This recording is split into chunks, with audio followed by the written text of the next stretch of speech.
ಮೊದಲಿಗೆ ಒಂದು breaking news ಇದೆ. ಮೈತ್ರಿ ಪಕ್ಷಗಳ ನಡುವೆ ರಿಯಲ್ ವಾರ್ ಈಗ ಶುರುವಾಗ್ತಿದೆ. ಯಾಕಂದ್ರೆ ಇಷ್ಟು ದಿನ ಹೇಳಿಕೆಗಳು, ಪರಸ್ಪರ ಒಂದಷ್ಟು ವಾಗ್ದಾಳಿಗಳು ನೋಡಿದ್ರಿ.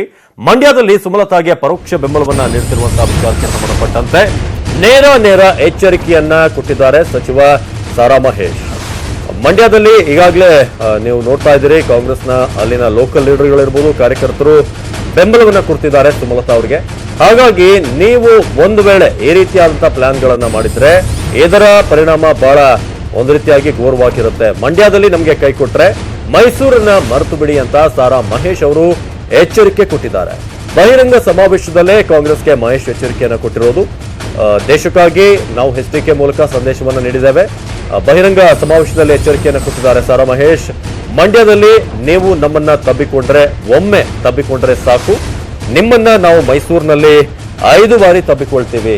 ಅದೇ ರೀತಿಯಾಗಿ ನೀವೇನಾದ್ರೂ ನಮಗೆ ಮಂಡ್ಯದಲ್ಲಿ ಒಮ್ಮೆ ಏನಾದ್ರೂ ಮೋಸ ಮಾಡಿದ್ರೆ ಅದರ 5 ಪಟ್ಟು ಎಫೆಕ್ಟ್ ನಿಮಗೆ ಮೈಸೂರಲ್ಲಿ ಕಾಣಿಸುತ್ತೆ ಅನ್ನೋ ರೀತಿಯಾಗಿ ಮಾತನಾಡಿದ್ದಾರೆ. ಇನ್ನು ಕಾಂಗ್ರೆಸ್ ನಾಯಕರಿಗೆ ಸಚಿವ ಸಾರಾ ಮಹೇಶ್ ಓಪನ್ ವೇದಿಕೆಯಲ್ಲಿ ಎಚ್ಚರಿಕೆಯನ್ನು ಕೊಟ್ಟಿರೋದು. ಮೈಸೂರಿನ ಕೆಆರ್ ನಗರದಲ್ಲಿ ಸಾರಾ ಮಹೇಶ್ ಈ ಒಂದು ಹೇಳಿಕೆಯನ್ನ ಕೊಟ್ಟಿದ್ದಾರೆ. ಮಾನ್ಯ ಕಾಂಗ್ರೆಸ್ ಸ್ನೇಹಿತರೆ, ವಿಧಾನಸಭೆಯ ಚುನಾವಣೆಯಲ್ಲಿ ನಮ್ಮ ಅಂತರ ಇದ್ದೇ ಇರ್ತದೆ. ಆದರೆ ಈ ಲೋಕಸಭೆಯಲ್ಲಿ ನಾವಿಬ್ಬರು ಮೈತ್ರಿಯ ಸರ್ಕಾರವನ್ನು ಮಾಡಿದ್ದೀವಿ. ಮೈತ್ರಿಯ ಒಂದು ಇಡೀ ದೇಶಕ್ಕೆ ಕುಮಾರಣ್ಣರವರು ಕೊಟ್ಟ ಸಂದೇಶ ತಲುಪಬೇಕು ಅಂತ ಹೇಳಿದ್ರೆ ಮಂಡ್ಯ ಲೋಕಸಭೆಯಿಂದ ಪ್ರಾರಂಭ ಆಗಬೇಕು. ನೀವು ಮಂಡ್ಯ ಲೋಕಸಭೆಯಲ್ಲಿ ಹೇಗೆ ನಮ್ಮನ್ನು ನಡೆಸ್ಕೊತೀರಿ, ಅದು ನಿಮ್ಮ ಮೈಸೂರಿನ ಲೋಕಸಭೆಯಲ್ಲಿ ಪ್ರತಿಧ್ವನಿಸುತ್ತೆ ಅನ್ನುವಂಥ ಮಾತಿನ ಸಂದರ್ಭದಲ್ಲಿ ಹೇಳ್ತೀನಿ. ನೀವು ನಮ್ಮನ್ನು ತಪ್ಪಿಕೊಂಡ್ರೆ, ನೀವು ನಮ್ಮನ್ನು ಮಂಡ್ಯ ಲೋಕಸಭೆಯಲ್ಲಿ ತಪ್ಪಿಕೊಂಡ್ರೆ ನಿಮ್ಮನ್ನು ಮೈಸೂರು ಲೋಕಸಭೆಯಲ್ಲಿ 5 ಸಾರಿ ತಪ್ಕೋತೀವಿ. ಇದು ನಿಮಗೆ ಜ್ಞಾಪಕ ಇರಲಿ. ಮಾನ್ಯ ಕಾಂಗ್ರೆಸ್ ಸ್ನೇಹಿತರೆ, ವಿಧಾನಸಭೆಯ ಚುನಾವಣೆಯಲ್ಲಿ ನಮ್ಮ ಅಂತರ ಇದ್ದೇ ಇರ್ತದೆ. ಆದರೆ ಈ ಲೋಕಸಭೆಯಲ್ಲಿ ನಾವಿಬ್ಬರು ಮೈತ್ರಿಯ ಸರ್ಕಾರವನ್ನು ಮಾಡಿದ್ದೀವಿ. ಮೈತ್ರಿಯ ಒಂದು ಇಡೀ ದೇಶಕ್ಕೆ ಕುಮಾರಣ್ಣರವರು ಕೊಟ್ಟ ಸಂದೇಶ ತಲುಪಬೇಕು ಅಂತ ಹೇಳಿದ್ರೆ ಮಂಡ್ಯ ಲೋಕಸಭೆಯಿಂದ ಪ್ರಾರಂಭ ಆಗಬೇಕು.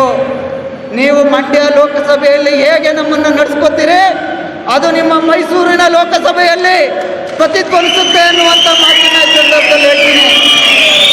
ನೀವು ನಮ್ಮನ್ನು ತಪ್ಪಿಕೊಂಡ್ರೆ, ನೀವು ನಮ್ಮನ್ನು ಮಂಡ್ಯ ಲೋಕಸಭೆಯಲ್ಲಿ ತಪ್ಪಿಕೊಂಡ್ರೆ ನಿಮ್ಮನ್ನು ಮೈಸೂರು ಲೋಕಸಭೆಯಲ್ಲಿ 5 ಸಾರಿ ತಪ್ಕೋತೀವಿ. ಇದು ನಿಮಗೆ ಜ್ಞಾಪಕ ಇರಲಿ. ಸಾರಾ ಮಹೇಶ್ ಅವರ ಎಚ್ಚರಿಕೆ ಓಪನ್ ವೇದಿಕೆಯಲ್ಲೇ. ಇದೆಲ್ಲೂ ಕೂಡ ಏನು ಪರ್ಸನಲ್ ಆಗಿ ಯಾರ ಜೊತೆ ಮಾತನಾಡಿರುವಂತದ್ದಲ್ಲ, ನೇರವಾಗಿ ಓಪನ್ ಆಗಿ ಒಂದು ಚಾಲೆಂಜ್ ಅನ್ನ ಜೊತೆಗೆ ಎಚ್ಚರಿಕೆಯನ್ನ ಕೊಟ್ಟಿದ್ದಾರೆ ಅಂತ ಹೇಳ್ಬೋದು. ಒಂದ್ ವೇಳೆ ನೀವು ಮಂಡ್ಯದಲ್ಲಿ ಒಳಾಂತರಗಳನ್ನ ಮಾಡಿದ್ರೆ ಅದರ ಎಫೆಕ್ಟ್ ನಿಮಗೆ ಮೈಸೂರಲ್ಲಿ ಕಾಣಿಸುತ್ತೆ ಅಂತ ನೇರವಾಗಿ ಎಚ್ಚರಿಕೆ ಕೊಟ್ಟಿದ್ದಾರೆ. ಈ ಬಗ್ಗೆ ನಮ್ಮ ಪ್ರತಿನಿಧಿ ಪುಟ್ಟಪ್ಪ ಮಾಹಿತಿಯನ್ನು ಕೊಡ್ತಾರೆ. ಪುಟ್ಟಪ್ಪ, ಈಗ ಒಂದ್ ಕಡೆ ಸಾರಾ ಮಹೇಶ್ ಅವರಿಗೆ ಮೈಸೂರಲ್ಲಿ ಟಿಕೆಟ್ ತಪ್ಪಿರೋದೇ ಒಂದು ಬೇಜಾರು. ಹಾಗಾಗಿ ಅವ್ರು ಹೇಳೋ ಪ್ರಕಾರ ಮಂಡ್ಯ ಬೆಲ್ಲ ತಪ್ಪಿಸಿದ್ರೆ ಮೈಸೂರು ಪಾಕ್ ಸಿಗಲ್ಲ ಅಂತನಾ ಕಾಂಗ್ರೆಸ್ನವ್ರಿಗೆ? ಖಂಡಿತವಾಗಿಯೂ ಅವಿನಾಶ್, ನಿಮ್ಮ ಮಾತಲ್ಲಿ ಅಕ್ಷರಶಃ ನಿಜ ಇದೆ. ಯಾಕಂದ್ರೆ ನೀವೇನಾದ್ರೂ ನಮಗೆ ಹಿಂದಿನಿಂದ ಬೆನ್ನಿಗೆ ಚೂರಿ ಹಾಕುವಂತ ಕೆಲಸವನ್ನ ಮಾಡಿದ್ರೆ ನಾವು ಸಹ ಅದೇ ರೀತಿಯಾದಂತ ಪ್ರಯತ್ನಕ್ಕೆ ಮುಂದಾಗಬೇಕಾಗುತ್ತೆ ಅನ್ನೋ ಒಂದು ಸ್ಪಷ್ಟವಾದ ಮಾತುಗಳನ್ನ ಸಚಿವರಾದಂತ ಸಾರಾ ಮಹೇಶ್ ಅವರು ಕಾಂಗ್ರೆಸ್ ಸ್ನೇಹಿತರಿಗೆ ಹೇಳಿದ್ದಾರೆ. ಅದರಲ್ಲೂ ಬಹಿರಂಗವಾದ ಸಭೆಯಲ್ಲಿ ಕಾಂಗ್ರೆಸ್ ಕಾರ್ಯಕರ್ತರಿಗೆ ಕೈ ತೋರಿಸಿಕೊಂಡು ಎಚ್ಚರಿಕೆಯನ್ನ ನೀಡಿದಂತ ಸಚಿವ ಸಾರಾ ಮಹೇಶ್ ಅವರು, ಮಂಡ್ಯದಲ್ಲಿ ನೀವು ನಮ್ಮನ್ನ ಒಮ್ಮೆ ತಬ್ಬಿಕೊಂಡ್ರೆ ನಾವು ಮೈಸೂರಲ್ಲಿ ನಿಮ್ಮನ್ನ 5 ಬಾರಿ ತಬ್ಬಿಕೊಳ್ತೀವಿ. ನೀವೇನಾದ್ರೂ ಮಂಡ್ಯದಲ್ಲಿ ನಮಗೆ ಕೈ ಕೊಡುವಂತ ಕೆಲಸವನ್ನ ಮಾಡಿದ್ರೆ ಅದು ಮೈಸೂರಿನ ಲೋಕಸಭಾ ಕ್ಷೇತ್ರದಲ್ಲಿ ಪ್ರತಿಧ್ವನಿಸುತ್ತೆ ಅನ್ನೋದನ್ನ ಸ್ಪಷ್ಟವಾಗಿ ತಿಳ್ಕೊಂಡ್ಬಿಡಿ. ಯಾಕಂದ್ರೆ ಮಂಡ್ಯದಲ್ಲಿ ನಿಂತಿರೋದು ನಿಖಿಲ್ ಕುಮಾರಸ್ವಾಮಿ ಅವರು. ಕುಮಾರಸ್ವಾಮಿ ಅವರ ಮಗ ಆಗಿದ್ದಾರೆ, ದೇವೇಗೌಡರ ಮೊಮ್ಮಗ ಆಗಿದ್ದಾರೆ. ಅವರ ಗೆಲುವು ನಮ್ಮ ಪಕ್ಷಕ್ಕೆ ಅತ್ಯಂತ ಅವಶ್ಯಕವಾಗಿ ಬೇಕಾಗಿದೆ. ಅದೇ ರೀತಿಯಾದಂತ ಗೆಲುವು ಮೈಸೂರು ಲೋಕಸಭೆಯಲ್ಲಿ ಸಿದ್ದರಾಮಯ್ಯನವರಿಗೂ ಸಹ ಬೇಕಾಗಿದೆ. ಹಾಗಾಗಿ ವಿಧಾನಸಭಾ ಚುನಾವಣಾ ಸಂದರ್ಭದಲ್ಲಿ ನಿಮ್ಮ ಅಂತರ ಇದ್ದೇ ಇರುತ್ತೆ. ಆದ್ರೆ ಲೋಕಸಭಾ ಚುನಾವಣೆಯಲ್ಲಿ ನಾವು ಮೈತ್ರಿಯಾಗಿ ಒಟ್ಟಾರೆ ಕಣಕ್ಕಿಳಿದಿದ್ದೀವಿ. ಜೊತೆಗೆ ಮೈತ್ರಿಯಾಗಿ ಸರ್ಕಾರವನ್ನು ನಡೆಸಿ ದೇಶಕ್ಕೆ ಒಂದು ಸಂದೇಶವನ್ನು ಕೊಟ್ಟಿದ್ದೀವಿ. ಆ ಸಂದೇಶ ಹಾಗೆ ಉಳ್ಕೊಳ್ಬೇಕು ಅಂದ್ರೆ ಕಾಂಗ್ರೆಸ್ ಕಾರ್ಯಕರ್ತರೆಲ್ಲರೂ ಸಹ ನಿಖಿಲ್ಗೆ ಕೆಲಸ ಮಾಡಬೇಕು ಅನ್ನೋ ಒಂದು ಮನವಿಯನ್ನ ಮತ್ತು ಎಚ್ಚರಿಕೆಯನ್ನು ಸಹ ಪರೋಕ್ಷವಾಗಿ ಕೊಟ್ಟಿದ್ದಾರೆ. ಅವಿನಾಶ್, ಓಕೆ, ಧನ್ಯವಾದ ಮಾಹಿತಿಗಾಗಿ ಪುಟ್ಟಪ್ಪ. ಇನ್ನು ಹಾಸನದಿಂದ ಎ ಮಂಜು ಸ್ಪರ್ಧೆಗೆ ಚಿಂತನೆ ನಡೀತಿದೆ. ಬಿಜೆಪಿಯಿಂದ ಸ್ಪರ್ಧೆ ಮಾಡೋದಕ್ಕೆ ಈಗ ಪ್ಲಾನ್ಗಳಾಗ್ತಿದೆ ಅಂತ ಎಚ್ ಡಿ ರೇವಣ್ಣ ಕೂಡ ಇದರಿಂದ ಕಂಗಾಲ್ ಹಾಕಿದ್ದಾರೆ ಅನ್ನೋದು. ಸಿದ್ದರಾಮಯ್ಯ ಅವರನ್ನ ಭೇಟಿಯಾಗಿದ್ದಾರೆ ಸಚಿವ ಎಚ್ ಡಿ ರೇವಣ್ಣ. ಹಾಸನದಿಂದ ಎ ಮಂಜು ಸ್ಪರ್ಧೆಗೆ ಚಿಂತನೆ. ಈಗಾಗಲೇ ಎ ಮಂಜು ನಿಮಗೆಲ್ಲ ಗೊತ್ತಿರೋ ಹಾಗೆ ಗೌಡ್ರ ಕುಟುಂಬದ ವಿರುದ್ಧ ಗುಡುಕ್ತಾನೆ ಬರ್ತಾನೆ ಇದ್ದಾರೆ. ಬಿಜೆಪಿಯಿಂದ ಸ್ಪರ್ಧೆ ಮಾಡುವ ಚಾನ್ಸಸ್ ಇದೆ. ಹಾಗಾಗಿ ಎಚ್ ಡಿ ರೇವಣ್ಣ ಅವರು ಕೂಡ ಕೊಂಚ ಕಂಗಾಲ್ ಹಾಕಿದ್ದಾರೆ ಅನ್ನೋದು. ಸಿದ್ದರಾಮಯ್ಯನವರ ಭೇಟಿಯಾಗಿದ್ದಾರೆ. ಪ್ರಜ್ವಲ್ ರೇವಣ್ಣ ಅವರಿಗೆ ನೇರ ಫೈಟ್ ಅನ್ನ ಕೊಡುವಂತ ಎಲ್ಲಾ ಚಾನ್ಸಸ್ ಇದೆ. ಎ ಮಂಜು ಹಾಸನ ಮಂಡ್ಯ ಕ್ಷೇತ್ರಗಳ ಬಗ್ಗೆ ಸಮಾಲೋಚನೆ. ಒಂದ್ ಕಡೆ ಸುಮಲತಾ ಅವರು ಚೆಕ್ ಮೇಟ್ ಇಟ್ಟಿದ್ರೆ ನಿಖಿಲ್ ಕುಮಾರಸ್ವಾಮಿಗೆ, ಇನ್ನೊಂದ್ ಕಡೆ ಎ ಮಂಜು ಅವರು ರೆಡಿ ಆಗ್ತಿದ್ದಾರೆ ಪ್ರಜ್ವಲ್ ರೇವಣ್ಣ ಅವರಿಗೆ ಶಾಕ್ ಕೊಡೋದಕ್ಕೆ. ನಿಮ್ಮವರು ಹೀಗೆ ಮಾಡಿದ್ರೆ ಹೇಗೆ ಸರ್ ಅಂತ ರೇವಣ್ಣ ಕೇಳಿದ್ದಾರೆ ಅಂತ ಹಾಸನ ಮಂಡ್ಯ ಕ್ಷೇತ್ರಗಳ ಬಗ್ಗೆ ಕಾಂಗ್ರೆಸ್ನವರೇ ವಿರೋಧವನ್ನು ವ್ಯಕ್ತಪಡಿಸಿದ್ದಾರೆ. ಮೈತ್ರಿ ಧರ್ಮಕ್ಕೆ ವಿರೋಧ ಅಲ್ವಾ ಅಣ್ಣ ಅಂತ ಈಗ ರೇವಣ್ಣ ಅವರು ಸಿದ್ದರಾಮಯ್ಯ ಅವರು ಬಹಳ ಇಬ್ರು ಕೂಡ ಒಳ್ಳೆ ಸ್ನೇಹಿತರು. ಆದ್ರೂ ಕೂಡ ರಾಜಕೀಯ ಅಂತ ಬಂದಾಗ ಒಂದಷ್ಟು ಪ್ರಶ್ನೆಗಳನ್ನು ಕೇಳಲೇಬೇಕಾಗತ್ತೆ. ನಮ್ಮ ಗೆಲುವಿಗೆ ಕಾಂಗ್ರೆಸ್ ಸಪೋರ್ಟ್ ಮಾಡಬೇಕು, ಮೈಸೂರಲ್ಲಿ ನಿಮ್ಮವರೇನು ಕಡಿಮೆನಾ ಅಂತ ಸಿದ್ದರಾಮಯ್ಯನವರು ಕೂಡ ಹೇಳಿದ್ದಾರಂತೆ. ಹಾಗಾಗಿ ಮಂಡ್ಯದಲ್ಲಿ ನಮ್ಮ ಕಾರ್ಯಕರ್ತರಿದ್ರೆ ಮೈಸೂರಲ್ಲಿ ಏನು ಕಡಿಮೆನಾ ನಿಮ್ಮ ಕಾರ್ಯಕರ್ತರು ಅಂತ ವಾಪಸ್ ಪ್ರಶ್ನೆಯನ್ನ ಕೇಳಿದ್ದಾರೆ. ಎ ಮಂಜು ಸ್ಪರ್ಧೆ ಮಾಡಿದ್ರೆ ಪ್ರಜ್ವಲ್ ರೇವಣ್ಣಗೆ ಒಂದು ರೀತಿಯಾಗಿ ಟಫ್ ಫೈಟ್ ಅನ್ನ ಕೊಡೋದು ಎಲ್ಲಾ ಸಾಧ್ಯತೆ ಇದೆ. ಹಾಗಾಗಿ ರೇವಣ್ಣ ಅವ್ರಿಗೂ ಕೂಡ ಟೆನ್ಷನ್ ಆಗಿದೆ. ಸಿದ್ದರಾಮಯ್ಯನವರ ಭೇಟಿಯಾಗಿ ಈ ರೀತಿ ಮಾಡೋದು ಸರಿನಾ ಅಂತ ಅವರು ಮಾತಾಡ್ಕೊಂಡಿದ್ದಾರೆ. ಸಿದ್ದರಾಮಯ್ಯ ಸರಿನಾ ಅಂತ. ಸಿದ್ದರಾಮಯ್ಯನವರು ಕೂಡ ಇದಕ್ಕೆ ಎಲ್ಲ ಕೂಡ ಸರಿ ಹೋಗುತ್ತೆ ಬಿಡು, ಏನ್ ಟೆನ್ಷನ್ ಮಾಡ್ಕೋಬೇಡ, ಎಲ್ಲ ಸರಿ ಆಗತ್ತೆ ಅಂತ ರೇವಣ್ಣ ಅವರಿಗೆ ಧೈರ್ಯ ಹೇಳಿದ್ದಾರೆ. ಸರಿಪಡಿಸ್ತೇವೆ, ಇದೆಲ್ಲ ಮಾಮೂಲಿ, ಮೈತ್ರಿ ಸರ್ಕಾರ ಅಂತ ಅಂದ್ಮೇಲೆ ಒಂದಷ್ಟು ಇದ್ದೇ ಇರುತ್ತೆ ಪಕ್ಷಗಳ ನಡುವೆ, ಹಾಗಾಗಿ ಎಲ್ಲ ಕೂಡ ಸರಿ ಆಗುತ್ತೆ, ಏನ್ ಟೆನ್ಷನ್ ಮಾಡ್ಕೊಳ್ಳೋದು ಬೇಡ ಅಂತ ಸಿದ್ದರಾಮಯ್ಯನವರು ರೇವಣ್ಣ ಅವರಿಗೆ ಧೈರ್ಯವನ್ನ ತುಂಬಿ ಕಳಿಸಿದ್ದಾರೆ ಅನ್ನೋದು. ಹಾಸನದಿಂದ ಎ ಮಂಜು ಈಗಾಗಲೇ ಗೌಡರ ಕುಟುಂಬದ ವಿರುದ್ಧ ರೆಬೆಲ್ ಆಗಿನೇ ಬಂದಂತವರು. ಎ ಮಂಜು ಕಳೆದ ವಿಧಾನಸಭಾ ಚುನಾವಣೆಯಲ್ಲಿ ಸೋಲನ್ನ ಕಂಡಿದ್ರು, ಬಹಳಷ್ಟು ಅಭಿವೃದ್ಧಿ ಕೆಲಸಗಳನ್ನ ಮಾಡಿದ್ರು ಕೂಡ ಸೋಲಾಯ್ತು ಅಂತ ಅಲ್ಲಿ ನೋವನ್ನ ವ್ಯಕ್ತಪಡಿಸ್ತಾ ಇದ್ರು ಎ ಮಂಜು. ಆದ್ರೆ ಈಗ ರೈಟ್ ಆಪರ್ಚುನಿಟಿ ಸಿಕ್ಕಿದೆ ಅವರಿಗೆ ಅಂತ ಹೇಳಬಹುದು.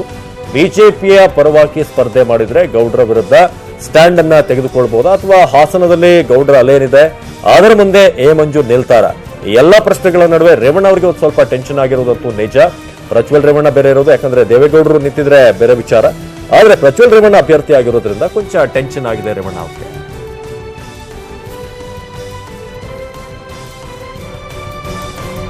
ಇನ್ನು ಹಾಸನದಲ್ಲಿ ಬಿಜೆಪಿಯಿಂದ ಎ ಮಂಜು ಸ್ಪರ್ಧೆ ವಿಚಾರ. ಮಂಜು ಮನವೊಲಿಸುವಂತೆ ಸಿದ್ದರಾಮಯ್ಯನವರಿಗೆ ರೇವಣ್ಣ ಮನವಿ ಮಾಡಿದ್ದಾರಂತೆ. ಕುರುಬ ಒಬಿಸಿ ಮತಗಳು ಕೈಕೊಡದಂತೆ ಸಹಾಯ ಮಾಡಿ ಅಂತ ಹೇಳಿ ರೇವಣ್ಣ ಅವರು ಭೇಟಿಯಲ್ಲಿ ಹೇಳಿರೋದು. ನೀವು ಒಮ್ಮೆ ಹಾಸನಕ್ಕೆ ಪ್ರಚಾರಕ್ಕೆ ಬರಲೇಬೇಕು, ಸಿದ್ದರಾಮಯ್ಯನವರ ಮೇಲೆ ಒತ್ತಡವನ್ನು ಹಾಕಿದ್ದಾರೆ ಅನ್ನೋದು.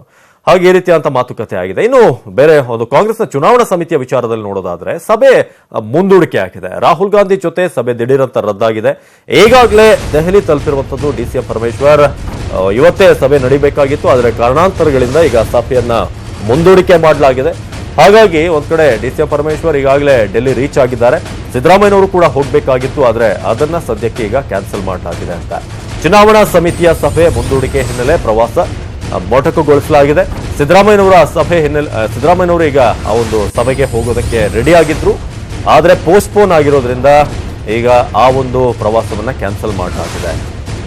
ಈಗ ಚುನಾವಣೆಗೆ ಈಗ ಅಭ್ಯರ್ಥಿಗಳನ್ನ ಘೋಷಣೆ ಮಾಡಬೇಕಾಗಿತ್ತು, ಆದ್ರೆ ಮಾರ್ಚ್ 19ಕ್ಕೆ ಫೈನಲ್ ಲಿಸ್ಟ್ ಅನ್ನ ಅನೌನ್ಸ್ ಮಾಡುವಂತ ಚಾನ್ಸಸ್ ಇದೆ. ಎಂದೇ ಘೋಷಣೆ ಆಗುತ್ತೆ ಎಲ್ಲೆಲ್ಲಿಗೆ ಯಾರ್ಯಾರು 20 ಕ್ಷೇತ್ರಗಳಲ್ಲಿ ಯಾರ್ಯಾರು ಬರ್ತಾರೆ ಅನ್ನೋ ಕುತೂಹಲ ಇತ್ತು. ಆದ್ರೆ ಸಭೆ ಮುಂದೂಡಿಕೆ ಹಿನ್ನೆಲೆ ಅಭ್ಯರ್ಥಿಗಳ ಆಯ್ಕೆ ಕೂಡ ಮುಂದಕ್ಕೆ ಹೋಗಿದೆ. ಹಾಗಾಗಿ ಒಂದು ಕ್ಲಿಯರ್ ಪಿಕ್ಚರ್ ಇನ್ನೂ ಕೂಡ ಕಾಂಗ್ರೆಸ್ನ ಕ್ಯಾಂಪಿನಲ್ಲಿ ಸಿಕ್ಕಿಲ್ವಾ ಅನ್ನೋ ಒಂದು ಪ್ರಶ್ನೆ ಮೂಡ್ತಾ ಇರೋದು. ಅಭ್ಯರ್ಥಿಗಳ ಲಿಸ್ಟ್ ಇನ್ನೂ ಕೂಡ ರೆಡಿ ಆಗಿಲ್ಲ ಅನ್ನೋದು ಇದರಿಂದ ಗೊತ್ತಾಗ್ತಾ ಇದೆ, ಆಗಿಲ್ಲ ಅಂತ ಕಾಣಿಸುತ್ತೆ ಅನ್ನೋದು. ಚುನಾವಣಾ ಸಮಿತಿ ಸಭೆ ಈಗ ಮುಂದೂಡಿಕೆ ಆಗಿರೋದ್ರಿಂದ ಡಿಸಿಎಂ ಪರಮೇಶ್ವರ್ ಈಗಾಗಲೇ ರೀಚ್ ಆಗಿದ್ದಾರೆ. ಸಿದ್ದರಾಮಯ್ಯನವರು ಕೂಡ ದೆಹಲಿಗೆ ಹೋಗಬೇಕಾಗಿತ್ತು, ಆದರೆ ಸದ್ಯಕ್ಕೆ ಸಿದ್ದರಾಮಯ್ಯನವರು ಹೋಗುವಂತಹ ಕಾರ್ಯಕ್ರಮವನ್ನು ಕ್ಯಾನ್ಸಲ್ ಮಾಡಲಾಗಿದೆ. 19ಕ್ಕೆ ಕಾಂಗ್ರೆಸ್ನ ಅಂತಿಮ ಅಧಿಕೃತವಾದಂತ ಲಿಸ್ಟ್ ಅನ್ನ ರಿಲೀಸ್ ಮಾಡುವಂತ ಎಲ್ಲಾ ಚಾನ್ಸಸ್ ಇದೆ. ಅದಾದ ನಂತರ ಏನೇನಾಗುತ್ತೆ, ಯಾರ್ಯಾರಿಗೆ ಅಸಮಾಧಾನ ಆಗುತ್ತೆ, ಅವ್ರನ್ನ ಯಾವ ರೀತಿಯಾಗಿ ಕನ್ವಿನ್ಸ್ ಮಾಡ್ತಾರೆ, ಇದು ಪ್ರಶ್ನೆ. ರಾಹುಲ್ ಗಾಂಧಿ ಅವರು ಕೂಡ ಬಹಳ ಅಳೆದು ತೂಗಿ 20 ಅಭ್ಯರ್ಥಿಗಳನ್ನ ಅಲ್ಲಿ ಫೈನಲೈಸ್ ಮಾಡಬೇಕಾಗಿದೆ. ಸಿದ್ದರಾಮಯ್ಯನವರು, ಡಿಸಿಎಂ ಪರಮೇಶ್ವರ್, ಡಿಕೆ ಶಿವಕುಮಾರ್ ಎಲ್ಲರೂ ಸೇರಿ ಸಜೆಸ್ಟ್ ಮಾಡಿರುವಂತಹ ಹೆಸರುಗಳು.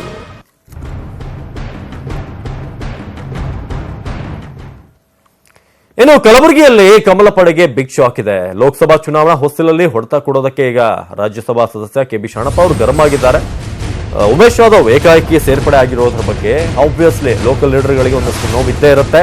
ಕೆಬಿ ಶಾಣಪ್ಪ ಅವರು ಗರಂ ಆಗಿರೋದು ಈಗ ಮಾಜಿ ರಾಜ್ಯಸಭಾ ಸದಸ್ಯರು ಅವರು ಹೇಳೋ ಪ್ರಕಾರ ಈಗ ಬಿಜೆಪಿಯಲ್ಲಿ ಅವರು ಆಡಿದ್ದೇ ಆಟ ರೀತಿಯಾಗಿ ಆಗಿದೆ. ಮಾಜಿ ರಾಜ್ಯಸಭಾ ಸದಸ್ಯ ಕೆಬಿ ಶಾಣಪ್ಪ ಹೇಳಿರೋದು, ಉಮೇಶ್ ಯಾದವ್ ಏಕಾಏಕಿ ನೀವು ಕರ್ಕೊಂಡು ಬಂದು ಕೂರಿಸ್ತೀರಿ ಅಂತ ಆದ್ರೆ ಇಲ್ಲಿ ಬೇರು ಮಟ್ಟದಿಂದ ಹಲವಾರು ದಶಕಗಳಿಂದ ಕೆಲಸ ಮಾಡಿದಂಥವ್ರು ಇದ್ದಾರೆ, ಅವರ ಕತೆ ಏನು? ಜಾಧವ್ ಅವ್ರನ್ನ ಕರೆತಂದು ಟಿಕೆಟ್ ಅನ್ನ ಕೊಡ್ತಿರೋದಕ್ಕೆ ಏನರ್ಥ? ಹಾಗಾದ್ರೆ ನಾವೆಲ್ಲ ಏನಕ್ಕಿರೋದಿಲ್ಲ ಅನ್ನೋ ರೀತಿಯಾಗಿ ಹಿರಿಯ ದಲಿತ ನಾಯಕ ಕೆ ವಿ ಶಾಣಪ್ಪ ಅಸಮಾಧಾನ ವ್ಯಕ್ತಪಡಿಸಿದ್ದಾರೆ.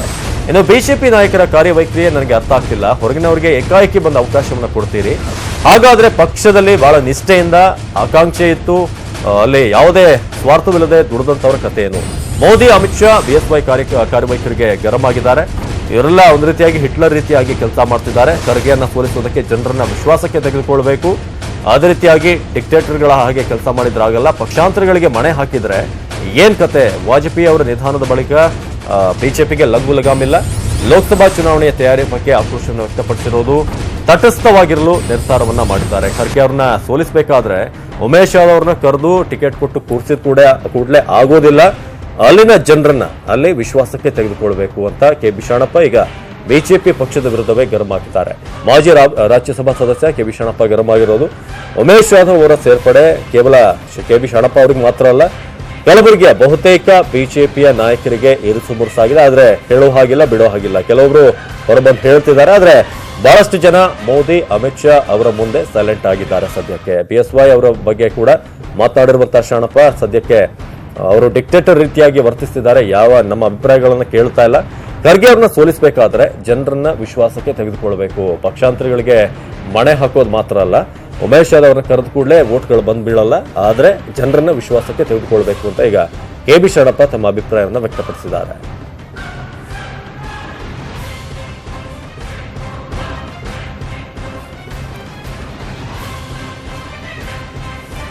ಕಲಬುರಗಿಯಲ್ಲಿ ಏಕಾಏಕಿ ಉಮೇಶ್ ಯಾದವ್ ಕಾಂಗ್ರೆಸ್ ಅನ್ನ ಬಿಟ್ಟು ಬಂದು ಸೇರ್ಪಡೆ ಆದ್ರು. ಬಹಳ ಘಂಟಾಘೋಷವಾಗಿ ಮೋದಿ ಅವ್ರನ್ನೇ ಪ್ರಧಾನಿ ಮಾಡೋದು ನಾವು, ಅವರೇ ಸೂಕ್ತವಾದಂತಹ ವ್ಯಕ್ತಿ ಅಂತ ಉಮೇಶ್ ಯಾದವ್ ಗರ್ಜಿಸಿದ್ರು ವೇದಿಕೆಯಲ್ಲಿ.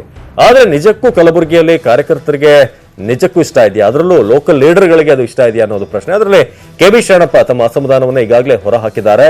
ಉಮೇಶ್ ಯಾದವ್ ಅವ್ರನ್ನ ಸೇರ್ಪಡೆ ಮಾಡಿರೋದು ಅವ್ರಿಗೆ ಇಷ್ಟ ಆಗಿಲ್ಲ. ವಾಜಪೇಯಿ ಅವರ ನಿಧನದ ನಂತರ ಹೇಳೋರಿಲ್ಲ ಕೇಳೋರಿಲ್ಲ, ಅವ್ರು ಮಾಡಿದ್ದೇ ರೂಲ್ಸು, ಅವರದ್ದೇ ಡಿಸಿಷನ್, ನಮ್ಮನ್ನ ಯಾರು ಕೂಡ ಕೇಳ್ತಾ ಇಲ್ಲ ಅಂತ ಈಗ ಕೆ ಬಿ ಶಾಣಪ್ಪ ಆಕ್ರೋಶವನ್ನು ವ್ಯಕ್ತಪಡಿಸಿದ್ದಾರೆ. ಹಾಗಾಗಿ ಈ ಬಾರಿ ಎಲೆಕ್ಷನ್ ನಲ್ಲಿ ಉಮೇಶ್ ಯಾದವ್ ಅವರಿಗೆ ನಮಗೆ ಸಪೋರ್ಟ್ ಇಲ್ಲ, ನಾವು ನ್ಯೂಟ್ರಲ್ ಆಗ್ತೀವಿ ಅಂತ ಹೇಳಿದ್ದಾರೆ.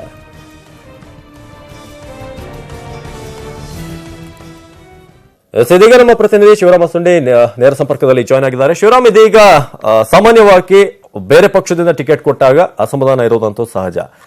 ಶಾಣಪ್ಪ ಅವರು ಇದನ್ನೇ ವ್ಯಕ್ತಪಡಿಸಿರುವಂತದ್ದ?